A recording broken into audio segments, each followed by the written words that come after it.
Mr. President, Senator from Kentucky. if this is winning, I'm getting tired of winning. GOP leadership declares that this bill is a victory. But not unless you define victory as adding over $1 trillion in new deficit spending. So really there is a debate, a big debate within the Republican Party. Which is more important? Is it more important to add $45 billion to military spending, or is it more important not to add $1 trillion in deficit to our overall debt? We now have a $31 trillion debt. We're adding over $1 trillion a year, and yet Republican leadership says this is a victory because we're getting more military spending. But it's a victory at what expense? Are we actually more secure? Are we more safe? Is our national security more protected by spending more on the military, or is our national security actually more threatened by incurring more debt? I would argue the latter. $31 trillion in debt is the #1 threat to our national security. It's the week before Christmas, and predictably, Congress is considering yet another $1.7 trillion spending bill. We haven't had a chance to see or even read. Last night at 1:30 in the morning, the text of this 4,155-page spending spree was released. If you thought Congress couldn't possibly spend more money than it did last year, you would be wrong.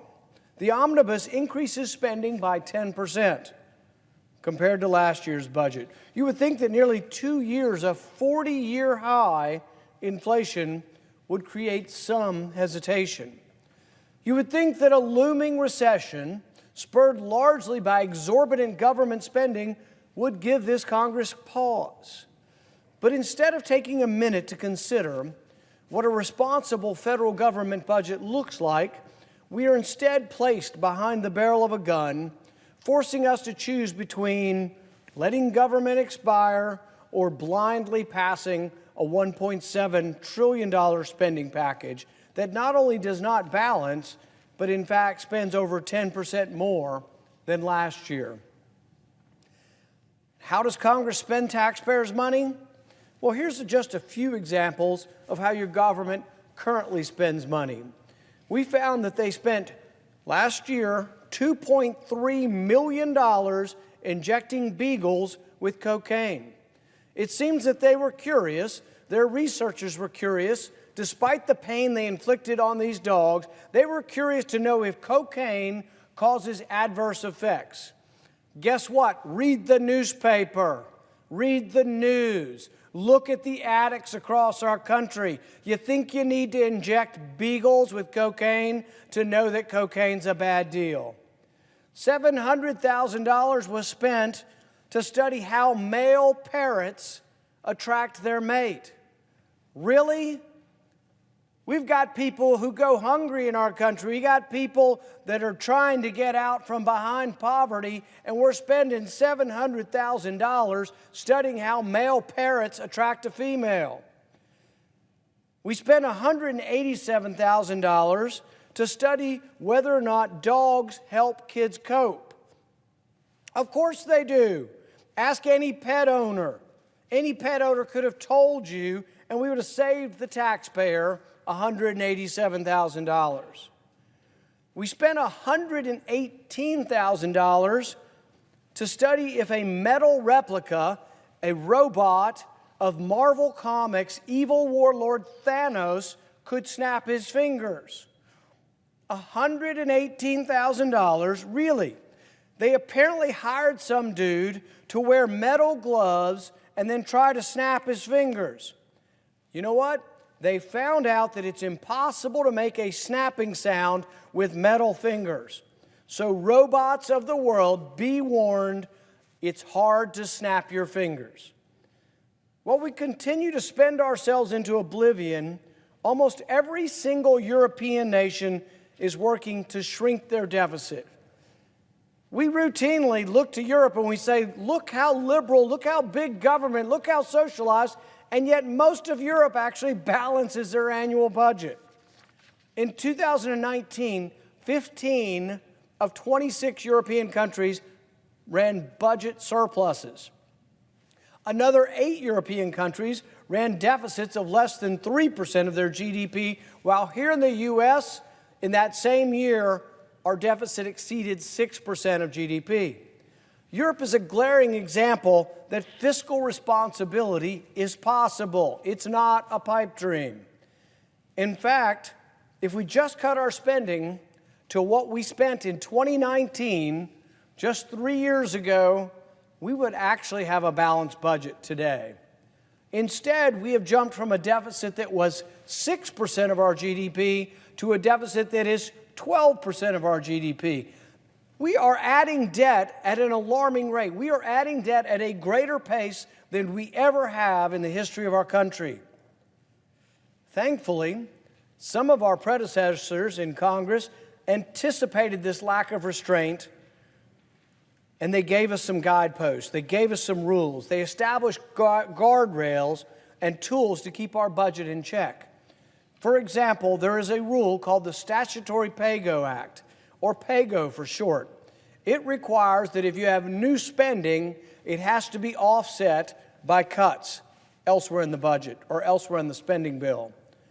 Despite equipping our government with this necessary tool, though, Congress, with almost every budget in recent history, abuses its power, spends like drunken sailors, and ignores the fact that a day of reckoning is coming.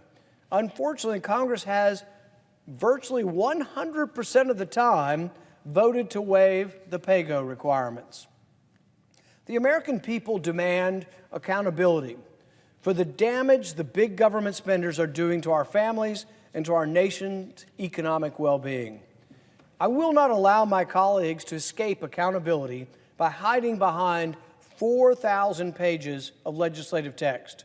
I therefore will raise a budget point of order as this bill comes to the floor that will put every member of the Senate on record as to where they stand on fiscal responsibility.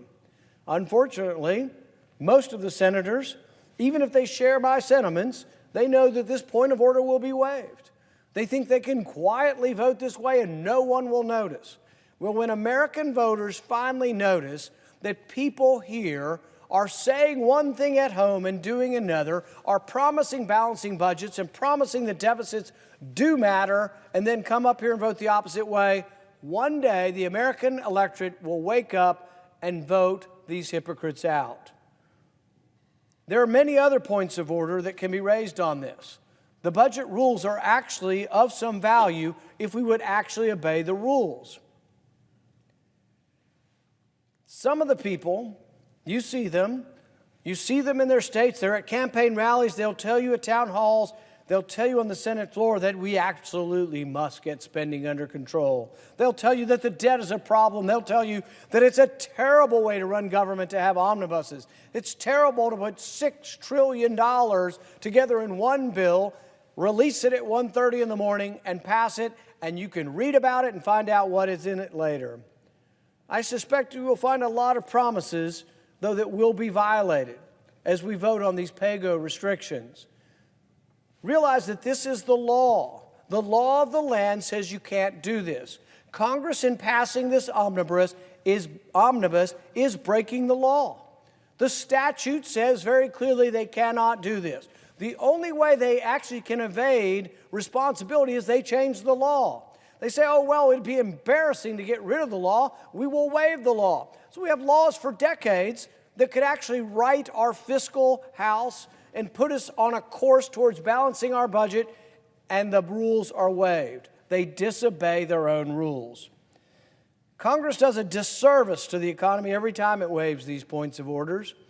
What good are these procedures if they're never upheld? What started as formal guardrails to keep fiscal health of this nation strong is now merely just a messaging tool with no real significance that allows senators to get away with making promises they never intended to keep. That is why, in addition to raising this point of order, I am introducing an amendment to reform our budget procedures by raising the threshold. Let's make it less easy for them to break the rules. Currently, 60 senators can break the rules. Let's make it 2/3. Let's make it 67 senators necessary to break the rules. Why? Because they're bankrupting this country. Both sides of the aisle. There's an unholy alliance between both parties. One party wants more welfare, one wants more warfare. It's either the military-industrial complex or the welfare-industrial complex. But what happens inevitably every year is spending goes up. People come and the journalists question, what will happen? What will happen with Christmas here? The only thing that is known to happen is this body, both parties, will continue to add to the debt. And there is a day when you wake up and the dollar is worthless. Right now, the dollar is losing nearly 10% of its value on an annual basis, but there is a day when it's 10% a day or 10% an hour. Great countries have succumbed to the destruction of currency, and it happens through debt, through deficit financing, and it's coming to us. There is a day of reckoning. Unless we wake up and say enough's enough, we're going to do the prudent and rational thing. We're going to balance our budget. It's time that we take our nation's health seriously, and it's time that we show concern for those who are being damaged and devastated by inflation. The inflation at the grocery store, at the gas pump, who does it hurt the worst? It hurts those on fixed income, senior citizens. It hurts the working class and the poor, those who have most of their expenditures that go towards consumption, towards their food and groceries and gas. People who spend 90% of what they earn on buying the stuff that allows them to live are the people that are decimated by inflation. So if there are people in this body who do care, who do really care about those who are struggling with the burden of inflation, the best way is quit digging the hole deeper, quit adding the debt, and do what even European countries can do, and that's begin to balance our budget.